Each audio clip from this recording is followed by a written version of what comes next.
Formula 1 has arrived in Europe and the first race is the Dutch Grand Prix.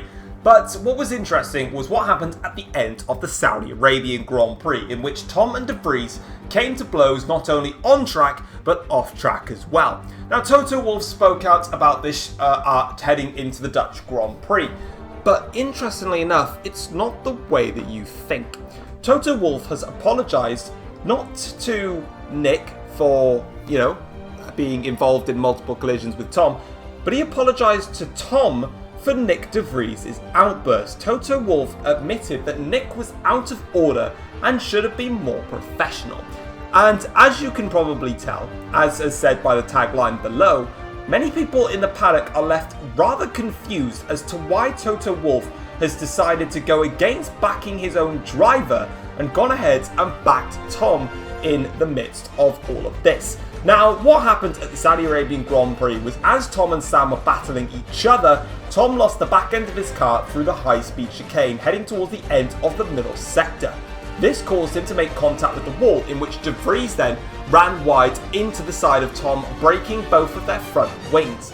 After the race, Nick De Vries went and confronted Tom, stating that Tom was targeting De Vries in these races, as the two have come to blows a few times. However, in this circumstance, you'd expect Alain Prost to be going after Toto Wolff and Nick De Vries, and you'd expect Toto Wolff to be going after Tom and Alain Prost, and having a battle between each other with words that way around. But it wasn't the case, and this is a rather confusing comment, which is going to leave like the paddock is rather confused, but the relationship between Toto Wolff and Nick De Vries, very, very hostile. So we'll find out if we can find out any more as to what Nick De Vries thinks and also what Tom and Prost think about this as well. Taking a look at the race news heading into this weekend, it was a very much a shared practice session in FP1, 2 and 3. Red Bull, McLaren and Mercedes all share the fastest time, with McLaren going fastest in FP1, Mercedes going quickest in FP2, and Red Bull going fastest in FP3. However, Ferrari very much seemed to appear to be off the pace, which is very strange considering the Ferrari was the dominant team at the Saudi Arabian Grand Prix. But it's interesting to see that there is some variation with the fastest times at the front. One team that was not quite having the greatest of weekends, but still managed to get something out of it, was Aston Martin. Now, Aston Martin have been at the back of the field pretty much for the entirety of this season. But despite the fact that their long run pace wasn't exactly the quickest out there, it certainly had very good tyre wear. This is something that Aston Martin were happy about. Despite the fact that they knew that there were many other teams that were much faster than them, they were able to get more out of their tyres, and it meant that their long run pace wasn't exactly the quickest, but it was the most consistent, with a lot less drop off compared to other drivers. This is something that they believe could help them out in this race. Mercedes felt like this track definitely suits their car compared to other circuits. Mercedes believe that this track very much allows their car to really work well, especially in the slow speed corners. And Jaguar are showing decent long run pace as well, as they look to try and put their miserable season into some form of happy days, as at the moment things haven't been going well for them. But let's see how they get on. It's time for the Dutch Grand Prix.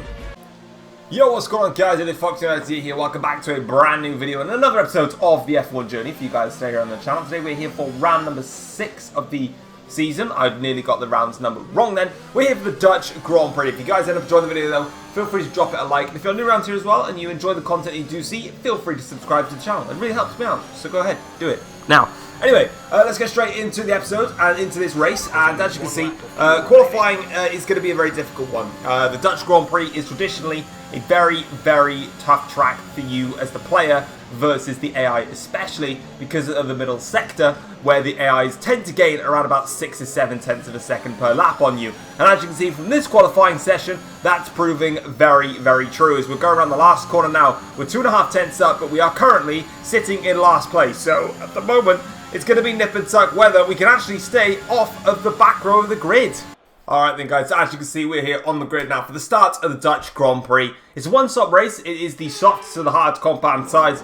So let's get this race underway. Unfortunately, the back row of the grid, 19th place, 5 Red lights here for the Dutch Grand Prix, and we are underway then. So let's get going then. A little bit of wheel spin there off the start, but enough that we just have to cover off Carlos Sainz there. Heading into the first corner. Down the inside though, we're going to try and go on a couple of cars here. And getting past the Aston Martin, Theo Porcher and Callum Ilott in the Ford. We also got past somebody else, I think, or is that just the two of them? I think so. But now we'll go around the outside here of turn 3. A chance to get some places here off the bat. So Van Dorn has been dispatched with. Now we're going to have a drag race here with Oscar Piastri as we make our way very close there. Almost making contact with the Aston, but we get past him. So we've cleared the bottom 3 teams. And we're up into 14th place now. 5 places gained off of the start there. But this sector here is where the AIs are so much faster than the player. And this is why the players tend to struggle around this track, as they put so much effort into trying to match the AIs through this middle sector that you end up just over pushing the car, and then the tire temperatures go sky high here. So we're going to try and dive it here down the inside of George Russell into the chicane. A very unorthodox location there to go for a move, but Russell really caught out there by the gaggle of cars just braking and ever so slightly earlier than each other, and that gave us a free run there on Russell. So 13th place is where we stand. Reese leads the race.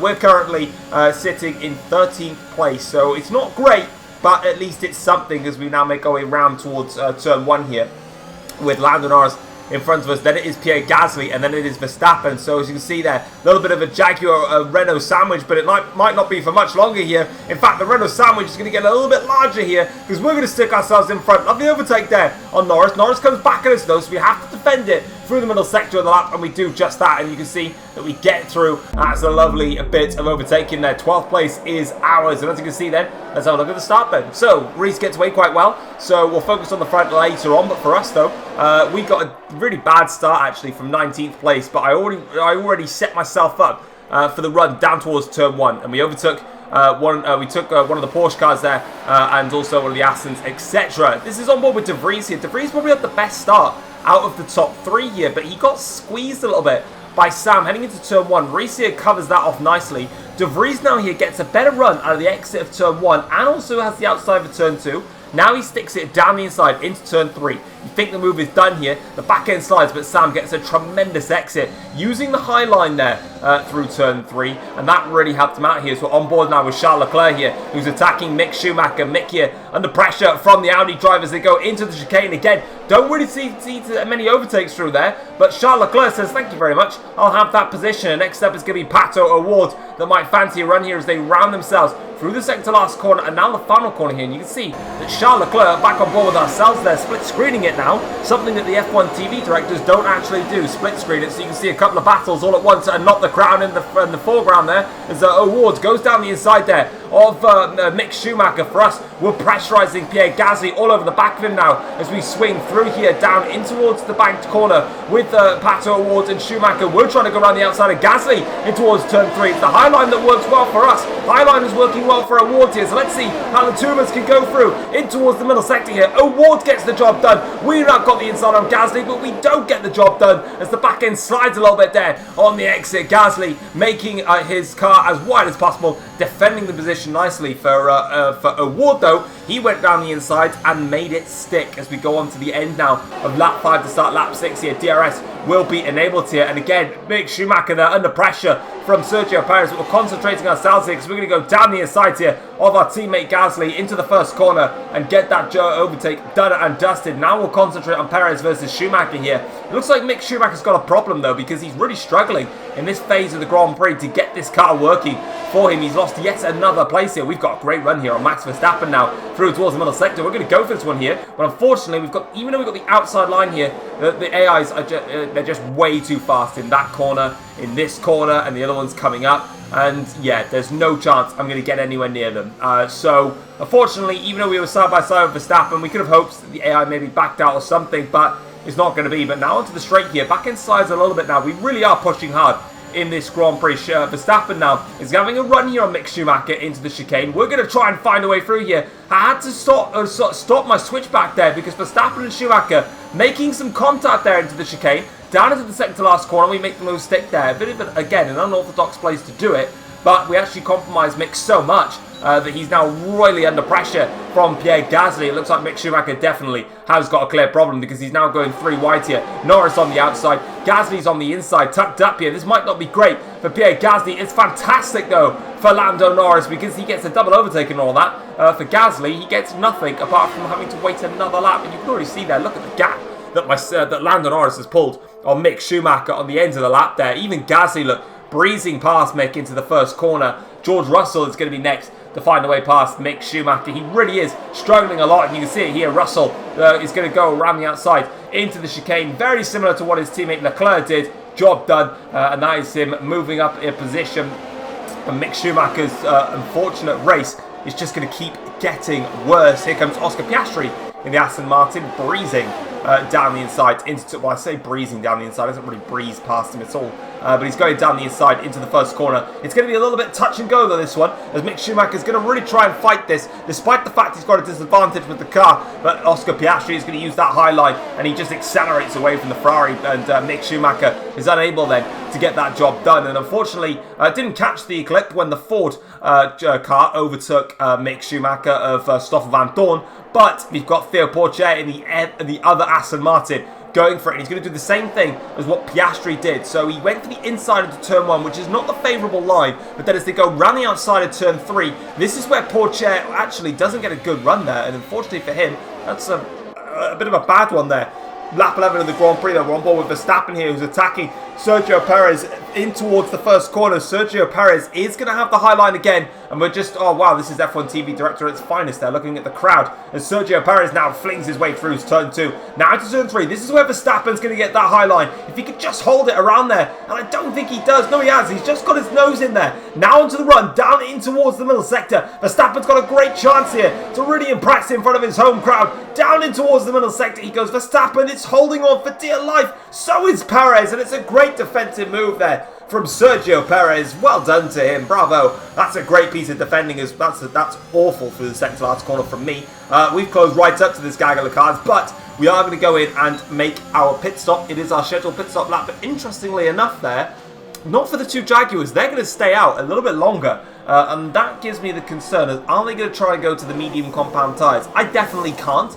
I'm going on to a set of the hard tyres. That's going to take me to the end of the race. Hopefully as well, we should see a lot less tyre overheating problems, because I managed to do a lot of setup work in qualifying to really help get the tyre pressures under control. Of course, I do run in parc ferme conditions, and I don't really run maximum setups either. I only really adjust the wing levels for my cars, but I did a lot of work with the tyre pressures. We've got a yellow flag in front of us here. Somebody's had a problem. Who is that? That's Charles Leclerc. Leclerc's had a problem, and he's facing the wrong way there. So Leclerc then, in all spots of bother now. Let's have a look here. Down towards the chicane, and he's lost the rear end. That's a pretty hectic spin there. I'm surprised he hasn't done too much damage to his car there. And there goes Perez, and there goes me. Down in towards the chicane then, as you can see here now.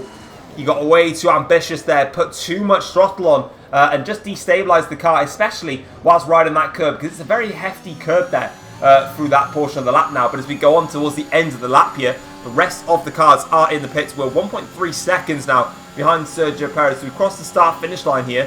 Where are the two Jaguars? There comes Lando Norris out of the pits, and this is bad news because Norris was in front of us.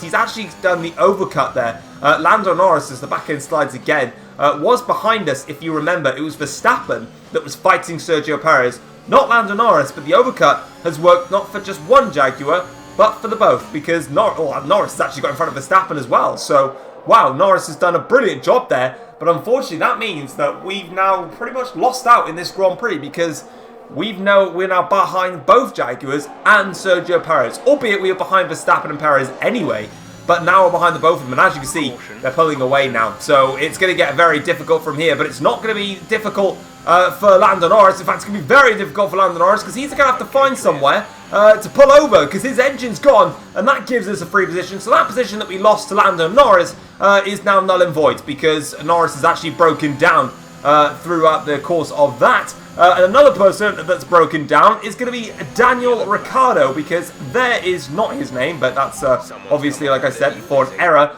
There is Ricciardo, and his race is over. A lot of cars now dropping like flies here in this race. as unfortunately for Ricciardo, his time is over. But that means for my race is absolute joy, because it means that we get another free position back on board with ourselves here. We're just under constant pressure here from Mick Schumacher. There's Ricciardo, by the way. And I decided at this point to let Mick Schumacher through. For some reason, Mick Schumacher's going for a two-stop strategy. That's really not working out because he's on soft tyres.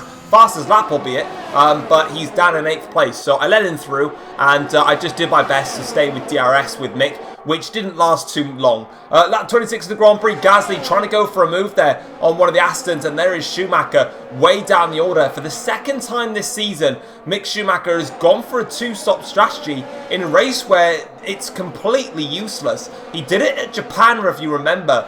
Took the lead of the Grand Prix from Daniel Ricciardo, but had to stop again. Finished outside of the points. Here now he's battling with Valtteri Bottas. This is a great scrap, though, between these two drivers, but it's going to be for a position that's well out of the points. And here's our teammate Gasly here fighting with, I think this is Ilott, down in towards the first corner. Gasly having a very difficult race here, and he manages to make his way through, though, nonetheless here. Lap 31 of the Grand Prix, and as you can see, we've got a little bit of a problem. We've got two problems, actually. Problem number one is George Russell. Russell now getting very close to us as we get in towards the first corner here, but we'll just about be able to hold that one off. The biggest problem is my fuel. If you look at the bottom right there, the fuel light is on. Now, we were actually 0.7 or 0.8 of a lap down by lap 28. So I'm now stuck in a position here where I've got Russell, who's right on the back of me here, trying to go for it in towards turn 1 here. I've got Russell all over me. Piastri's closing up now in P10. And I am trying desperately to just save fuel. And as you can see here, lap 35 to start lap 36, we're now having to deploy as much as we can. The fuel light is currently on. There we are. We're still under the fuel here as we go in towards turn 1. On the last lap of the Grand Prix here, we go down the inside, defend the position nicely from George Russell, instantly shifting into 8th gear, doing everything we can to get this car to the end and to save some fuel. We're still in the red now as we go halfway through the last lap here. Sam is going to cross the line and won the Dutch Grand Prix, but for us though, I don't even know if we'll cross the line here. Russell now goes for it into the chicane. This is a big chance for some points here for Russell. I mean, he's got some points anyway, but for extra points. But that's not worked, and we're doing everything we can to get this car to the line here. Will we make it now? As we go onto the straight, we're still in the red here. Can we actually get to the line? We're going to have to go defensive. Russell's got DRS here. The car is now struggling for fuel, but just on the line there, we managed to get ourselves across. But if that was any longer, that pit straight, we would not have scored any points, because you would have seen, if you go back and rewind it, when we were just about to cross the start-finish line, the car dropped in speed, because we were up to about 185 miles an hour, and then it started to drop. So that was close there, but close. Luckily for us, close enough. For Sam, though, look at the race classification. Sam has just won the Dutch Grand Prix, and credit to Sam, of course.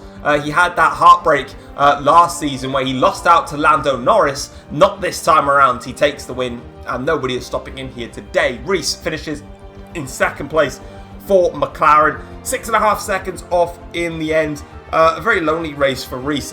He was obviously on pole position.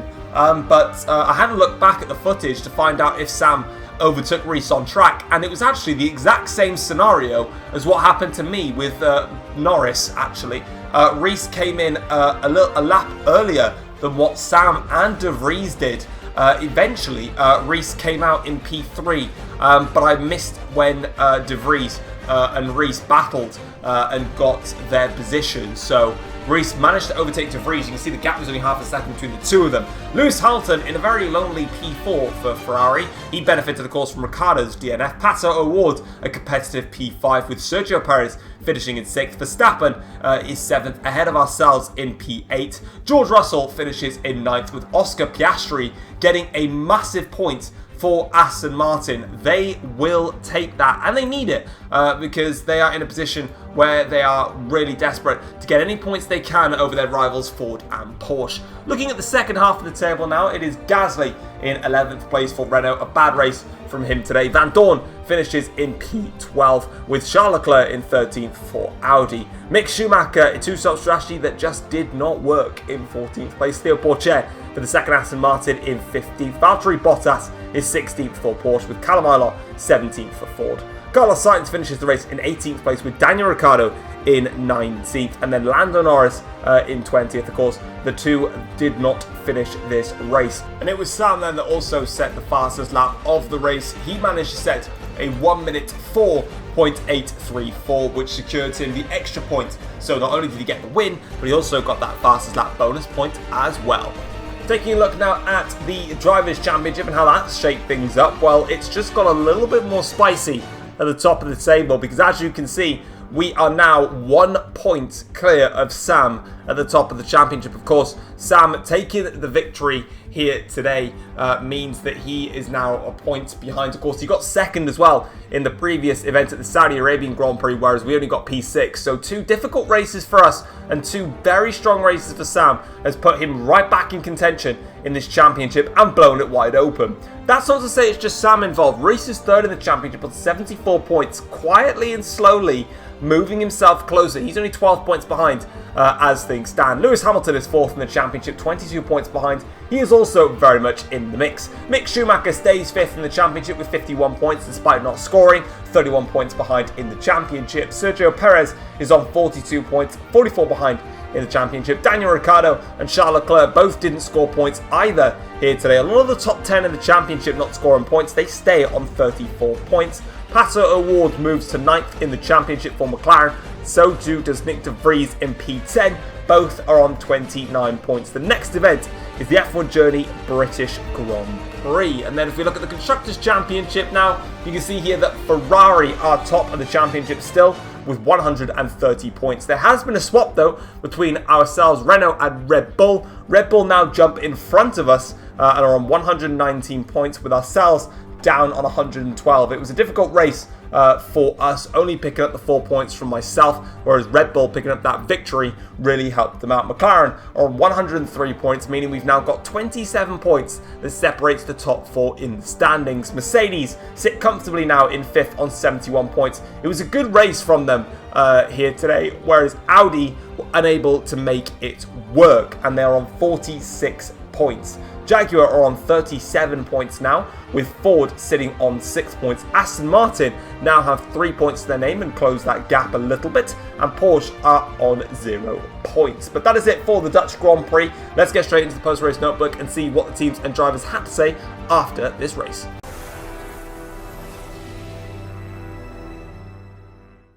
Taking a look at the post-race notebook, and Sam returned to winning ways, winning the Dutch Grand Prix. The first time he's actually won since the start of the season. Reese went ahead and took P2 as Nick De Vries finishes half a second behind in P3. Nick De Vries felt like he'd managed to prove a point and prove everybody wrong, not only everyone in the paddock and the fans, but also his own team boss Toto Wolff, after Wolff claimed that De Vries was the man that was not professional enough in their outburst with Tom. Oscar Piastri was delighted to get himself some points for Aston Martin. It's absolutely crucial that Aston Martin get as many points as they possibly can, as you just never know when they'll next get points with the competitive field not allowing them to get themselves into the points. But it does mean they close the gap to just 3 points between themselves and Ford. Mick Schumacher was also extremely angry to yet again miss out on some points in yet another costly race. For the second time this season, Mick Schumacher took the chance and went with a 2-stop strategy in a race whereby it is literally only a 1-stop.